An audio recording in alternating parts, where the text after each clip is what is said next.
Weekend comment by RK ప్రోగ్రాంలో ABN Radhakrishna గారు చేసినటువంటి కామెంట్స్ ఇప్పుడు చర్చనీయాంశంగా మారినటువంటి పరిస్థితి. ఈ వ్యాఖ్యలను ఎలా అర్థం చేసుకోవాలి ఏంటి అనేటువంటిదే ఇప్పుడు చర్చ నడుస్తుంది. మరి ఈ అంశాల మీద మనతో విశ్లేషించడానికి ప్రముఖ రాజకీయ విశ్లేషకులు పురుషోత్తం రెడ్డి గారు మనతో ఉన్నారు. ఆయనతో మాట్లాడదాం. నమస్తే పురుషోత్తం రెడ్డి గారు. నమస్తే చరణ్ గారు. సార్, ఏబిఎన్ రాధాకృష్ణ గారు మరి పొరపాటున రాశారో మరి ఎలా రాశారనేది తెలియదు, కానీ ఓవరాల్ గా ఆయన రాసినటువంటి కామెంట్స్ మనం పరిశీలించినట్లయితే వైఎస్ఆర్ కాంగ్రెస్ పార్టీ నాయకులు కావచ్చు, కార్యకర్తలు కావచ్చు, జగన్ గారు నందిని చూపించి పంది అంటే పంది, పందిని చూపించి నంది అంటే నంది అనేలా తయారయ్యారని చెప్పి కామెంట్స్ చేశారు. ఇక్కడ వరకు బాగానే ఉండొచ్చేమో. ఆయన ఇంకొక అడుగు ముందుకు వేసి జగన్ గారు గనక వీళ్ళు మీ భార్యలు కాదు మీకు చెల్లెళ్ళు అని చెప్తే అది నమ్మేసి వాళ్ళకి వీళ్ళు భార్యలు కాదు అనుకుని వారికి పెళ్లి సంబంధాలు చూడటానికి కూడా రెడీ అయిపోతారు ఈ వైఎస్ఆర్ కాంగ్రెస్ పార్టీ కార్యకర్తల నాయకులు అనేది చేసినటువంటి కామెంట్స్.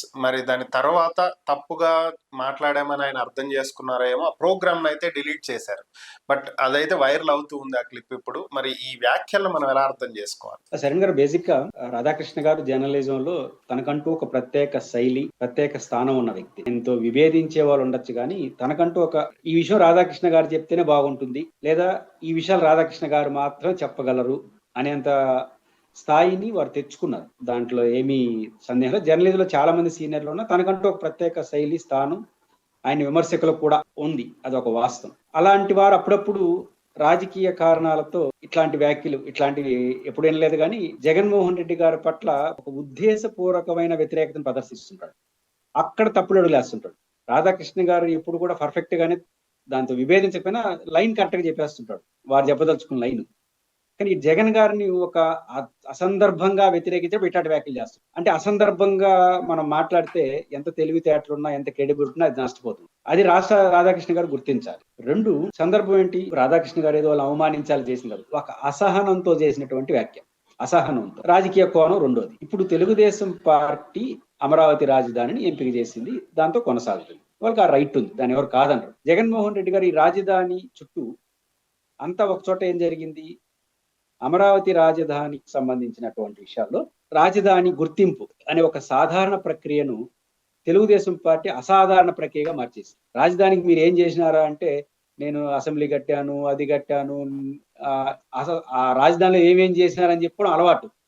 కానీ ఇప్పుడు ఎట్టపోయింది అంటే, రాజధానికి మీరు ఏం చేశారంటే మేము గుర్తింపు తెచ్చినాము, అదే రాజధానికి మేము ఇచ్చే గొప్ప నేతలో దాని యొక్క హైప్ని పెంచేసినారు. మీరు పెంచుకున్నంత వరకు ఓకే, కానీ ఆ రోజు స్పెషల్ అసెంబ్లీలో జగన్ తిట్టడమే జరిపింది. మీరేం చేశారని కాదు, జగన్ ఏం చేయలేదు అని ఏమి చేయకూడదు అని చెప్పుకొచ్చారు. కాబట్టి జగన్ గారిని ఒక రోజంతా అసెంబ్లీలో అన్ని విమర్శలు చేసినప్పుడు ఆయన స్పందించుకుని ఎట్లుంటాడు, ఆయన స్పందించాడు.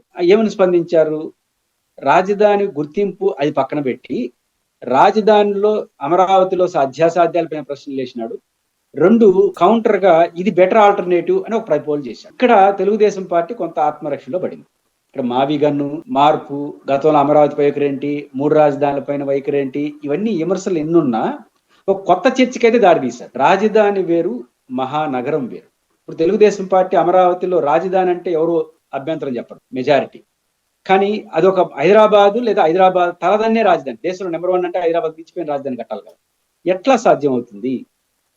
19 గ్రామాలతో ఉన్నటువంటి ఆ ఏరియాని 1 కోటి మంది జనాభా అంటే ఆంధ్రప్రదేశ్ జనాభాలో 1/4 ఎట్లా సాధ్యం అవుతుంది అనే క్వశ్చన్స్ వస్తున్న సందర్భంలో మీకు అలాంటిది కావాలంటే విజయవాడ, గుంటూరు, మచిలీపట్నం మధ్య బెటర్ కదన్నప్పుడు అందరూ విజయవాడ, హైదరాబాద్, సికింద్రాబాద్ ఊహించుకున్నారు. హైదరాబాద్, సికింద్రాబాద్ 2 జాయింట్ నగరాలు కలిపితే మహానగరంగా మారింది.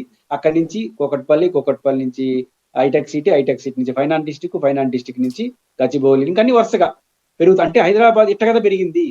మీరు మహానగరం హైదరాబాద్ కావాలంటే ఫస్ట్ విజయవాడ, గుంటూరు మధ్య పెట్టేసి క్రమంగా అమరావతిని పెంచుకుంటా పోతే హైదరాబాద్ కావచ్చేమో. నిజంగా హైదరాబాద్, విజయవాడ, గుంటూరు కలిపి ఇప్పుడే 30 లక్షల జనాభా అయిపోతుంది. 30 లక్షల జనాభాతో రాజధాని స్టార్ట్ అవుతుంది. అప్పుడు 1 కోటి మందిని ఊహించుకోవచ్చు. అది కూడా సాధ్యం కాదు, ఊహించుకోవచ్చు.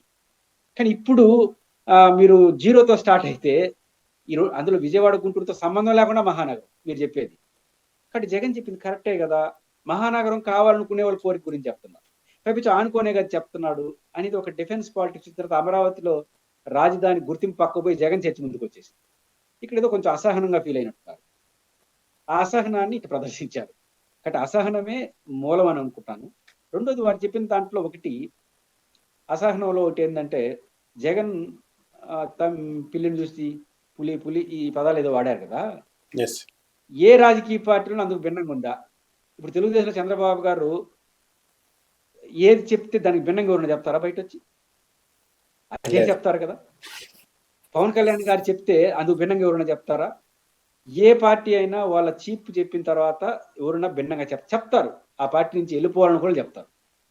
అది పెద్ద విషయం కాదు. ఇప్పుడు ఉదాహరణకు 3 రాజధానులు కావాలని జగన్ గారు చెప్పారు.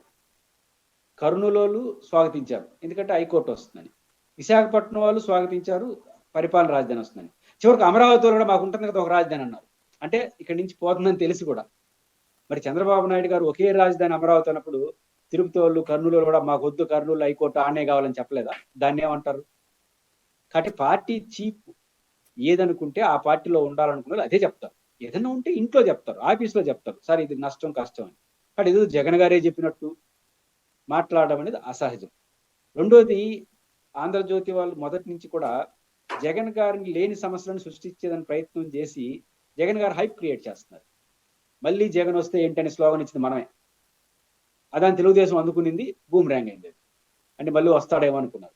ఇప్పుడు జగన్మోహన్ రెడ్డి గారు ఆయన ఇంకొక వ్యాఖ్య, భార్యను చూపించి పెళ్లి కాలేదంటే అంటారనేది ఒకటి ఏదో అన్నారు కదా. ఎస్.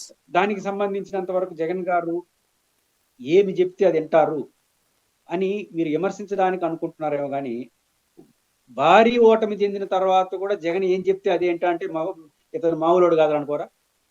రెండో కోణం కూడా ఉంటుంది. మొదటి కోణం మీరు చూస్తున్నారు, విమర్శ కోణమే.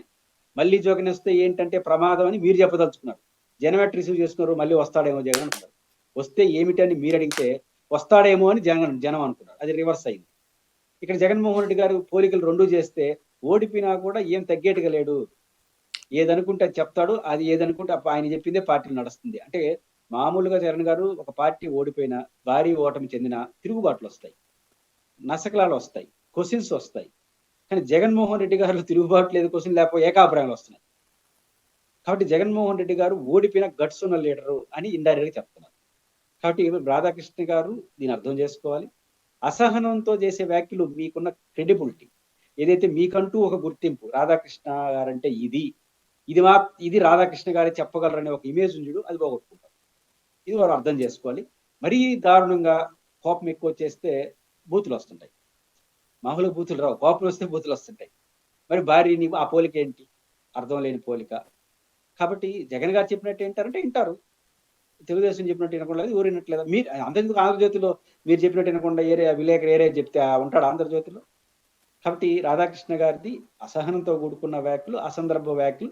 అది చివరకు ఆయనకు వచ్చింది కాబట్టి అది తిరిగి ప్లే చేయడానికి కూడా కరెక్ట్ కాదని మీరు అనుకున్నారంటే ఎంత తప్పు మాట్లాడారో వారే చెప్తారు. ఓకే. సరే, ఇదే ఏబిఎన్ ఛానల్లో ఒక డిబేట్లో టీడీపీ నేత సుధాకర్ రెడ్డి గారు చేసినటువంటి వ్యాఖ్యలు ఒకసారి మనం పరిశీలించినట్లయితే, ఆయన ఈ మావిగన్కి సంబంధించి జగన్ గారు చేసిన ప్రకటనకు సందర్భంగా ఆయన మాట్లాడుతూ మీ గురించి ప్రస్తావించడం జరిగింది. సో మా తిరుపతిలో రాయలసీమ హక్కులకు సంబంధించి ఒక మేధావి ఉన్నారు, పురుషోత్తం రెడ్డి గారని. ఆయన అది 3 రాజధానుల గురించి చెప్పినప్పుడు 3 రాజధానుల గురించి సపోర్ట్ చేస్తూ మాట్లాడారు. ఇప్పుడు మావిగన్ అంటే మరి మా రాయలసీమ పరిస్థితి ఏంటి అని చెప్పి ఆయన మాట్లాడటం జరుగుతుంది అని చెప్పి మీ గురించి కూడా ఆయన ప్రస్తావించడం జరిగింది. మరి దీని గురించి ఏం అర్థం చేసుకోవాలి? సుధాకర్ రెడ్డి గారు మంచి సైకాలజిస్టు, నాకు బాగా వ్యక్తిగతంగా పరిచయం, మంచి వ్యక్తి. సైకాలజిస్ట్ వరకు ఆయన పర్ఫెక్ట్ గా చెప్తుంటాడు. ఎక్కువ మంది సైకాలజీ విషయం వచ్చినప్పుడు ఆయన దగ్గరికి వస్తాడు, ఎందుకంటే పర్ఫెక్ట్ గా ఉంటాడు. తెలుగుదేశం పార్టీ లీడర్గా ఉన్నప్పుడు వాళ్ళ అభిప్రాయం చెప్పుకోవడం కోసం తంటాలు పడుతుంటాడు. అది ఇబ్బంది సుధాకర్ రెడ్డి గారిది. కానీ వ్యక్తిగతంగా చాలా మంచి వ్యక్తి, నాకు తెలుసు. ప్రొఫెషనల్ గా పర్ఫెక్ట్ పర్సన్, పొలిటికల్ గా పర్ఫెక్ట్ గా ఉండలేకపోతున్నాడు, ఎందుకంటే తెలుగుదేశం పార్టీకి స్క్రిప్ట్ చదవాలి కాబట్టి. మొట్టమొదటి విషయం ఏంటంటే సుధాకర్ రెడ్డి గారు చెప్పిన దాంట్లో నేను కూడా విన్నాను. వారు ఏమంటారంటే జగన్మోహన్ రెడ్డి గారి మావిగానికి సంబంధించినంత వరకు ఆయన చుట్టూ ఉన్న వాళ్ళు తప్పుడు సలహాలు ఇస్తుంటారు, ఎవరు ఇస్తారో తెలియదు, నన్ను కూడా ఆ సలహాదారులో చేర్చేసినారు. నిజానికి నాకు ఆ హోదా లేదు, ఉంటేనా చెప్పుండేవాడిని, ఆ హోదా లేదు. కాబట్టి ఆయనకి సలహాలు ఇచ్చే హోదానే నాకు లేదు, ఆ సంబంధాలు కూడా నాకు కావు. ఇక్కడ పాయింట్ ఏంటంటే వారు చెప్పేది ప్రధానంగా ఏంటంటే, అప్పుడు 3 రాజధానులు అన్నప్పుడు స్వాగతించాడు, ఇప్పుడు మావిగన్ అంటే నా రాజధాని, మా రాయలసీమ ఏంటి అన్నాడు. ఇక్కడ ఇండైరెక్ట్ గా రాధాకృష్ణ గారు చెప్పింది మళ్ళీ సుధాకర్ రెడ్డి గారు చెప్తున్నారు. ఇండైరెక్ట్ గా నన్ను బలపరుస్తున్నాడు. అదేంటంటే 3 రాజధానులు తీసుకొచ్చింది ఎవరు? జగన్ గారు. అప్పుడు జగన్‌ని సమర్థించాను. ఇప్పుడు మావిగన్ అనేది చెప్తుంది చంద్రబాబు నాయుడు గారా? జగన్ గారా? జగన్ గారే చెప్పారు. ఇప్పుడు జగన్ గారిని ప్రశ్నిస్తున్నా. నువ్వు మావిగన్ అన్నావు బాగుంది. మళ్ళీ 3 రాజధానుల భాగంగా మాకిస్తాను హైకోర్టు అంటే నేను ప్రశ్నిస్తున్నా. అప్పుడు జగన్ గారిని స్వాగతిస్తున్నాను, ప్రశ్నిస్తున్నాను. కాబట్టి ఇప్పుడు జగన్ మనిషి ఎట్ట అవుతాను నేను? నేను అప్పుడు స్వాగతించాను. ఎందుకంటే 3 రాజధానుల్లో భాగంగా హైకోర్టు రాయలసీమకి వస్తున్నాను. ఇప్పుడు ప్రశ్నిస్తున్నాను. నువ్వు మావిగన్ అనేసినావు మొత్తం ఆడ పెడితే మా పరిస్థితి ఏంది అని.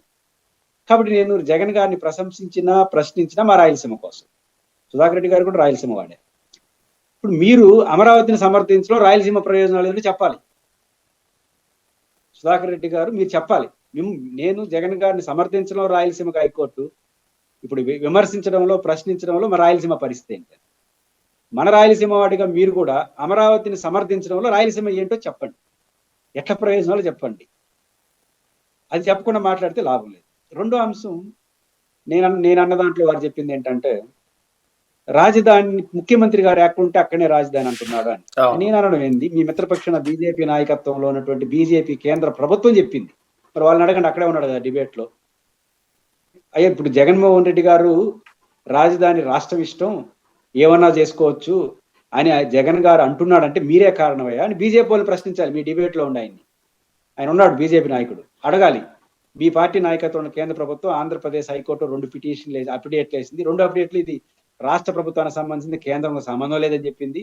మళ్ళీ ఢిల్లీ సుప్రీంకోర్టులో వేసిన దాంట్లో రాష్ట్ర ప్రభుత్వం ఏదైనా ప్రతిపాదన పంపితే మేము నోట్ చేసుకోవడం తప్ప మా పాత్ర ఏం లేదని చెప్పింది. మీరు అటు చెప్పాడు కాబట్టి ఆయన అన్నాడు అని ఆయన అడగాలిగా.